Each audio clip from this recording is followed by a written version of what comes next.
Bonjour et bienvenue à tous sur le tutoriel macplanet.com. Je vais vous indiquer aujourd'hui comment passer toutes les barrières de sécurité lorsque vous installez une application qui n'est pas issue du App Store, par exemple, qui vient d'un développeur non identifié et vous avez l'affichage fichier endommagé ou autre. Alors, pour ça, je vais vous montrer un cas d'école. Par exemple, je lance un jeu. Donc, je lance un jeu. Alors, voilà, par exemple, vous lancez un jeu, vous l'installez comme vous le faites habituellement en glisser-déposer dans le dossier application du Mac. Ça c'est vraiment, je vous montre ça en cas pratique. Voilà, comme ça vous allez bien voir le problème et comment le résoudre, surtout. Voilà. Maintenant, donc c'est un jeu qui vient de Steam. Donc maintenant je vais lancer mon jeu. Regardez bien, ouvrir, voilà. Ou bien double-clic, peu importe.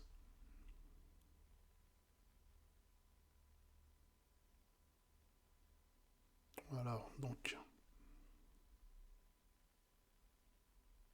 il vérifie d'abord l'entièreté du fichier parce que c'est un gros élément.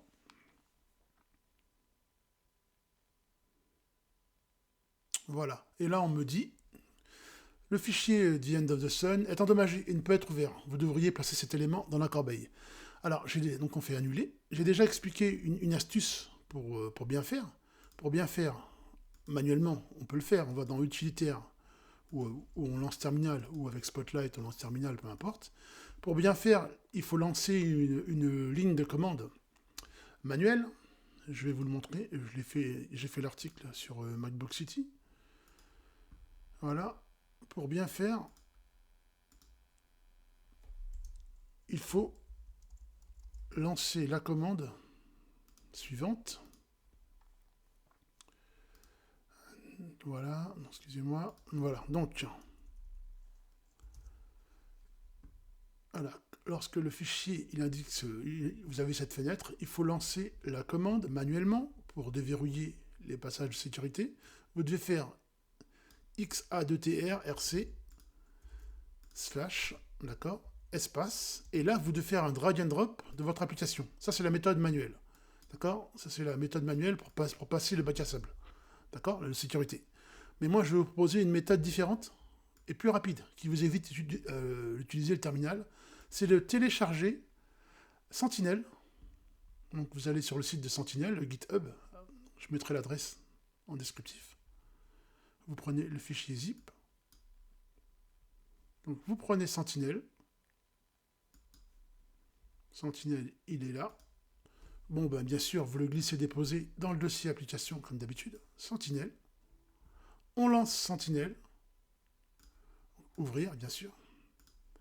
Et on va juste faire un glisser-déposer de l'application vers Sentinel, ce qui va contourner en fait les contrôles de sécurité un peu pénibles en fait. Parce que si on est sûr de son application et du jeu qu'on lance, il n'y a pas de problème. On prend l'application et on la drag and drop sur Remove App from Quarantine. Donc l'enlever de la zone de quarantaine.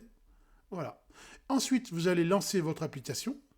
Donc, vous pouvez quitter Sentinel. Voilà. Et là, vous verrez que votre application se lance. Voilà. Là, regardez. Voilà, l'application se lance sans avoir à lancer le terminal, sans avoir à taper le XATTR, enfin, etc. Voilà.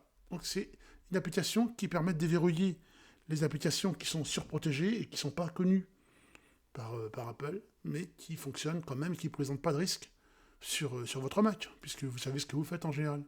Voilà. Et là, vous avez votre jeu qui se lance de manière normale. Voilà. Regardez. Bon, on va quitter le jeu, c'est pas le but. Mais c'est juste pour vous montrer comment on a contourné la sécurité. Voilà. Et voilà, pas de souci, ça se lance. Bon, je quitte. Voilà. Alors c'est valable pour les jeux, les applications et autres. Donc Sentinel, il a deux fonctionnalités. Enlever une application de la zone de quarantaine, ou bien la signature. Donc il crée une signature pour le fichier. Voilà. Donc je vous conseille de vraiment faire ça. Et j'ai aussi mis un tutoriel pour désactiver le Gatekeeper sur le Mac, une vidéo, je la mettrai aussi en descriptif. Donc j'espère que vous avez tout compris pour vraiment enlever une application de la zone de quarantaine, application, jeu, utilitaire, peu importe. on utilise Sentinel, on glisse déposer sur le Remove App from Quarantine, et on est bon. Merci à vous d'avoir suivi le tutoriel macplanet.com. Bonne journée à tous. Au revoir.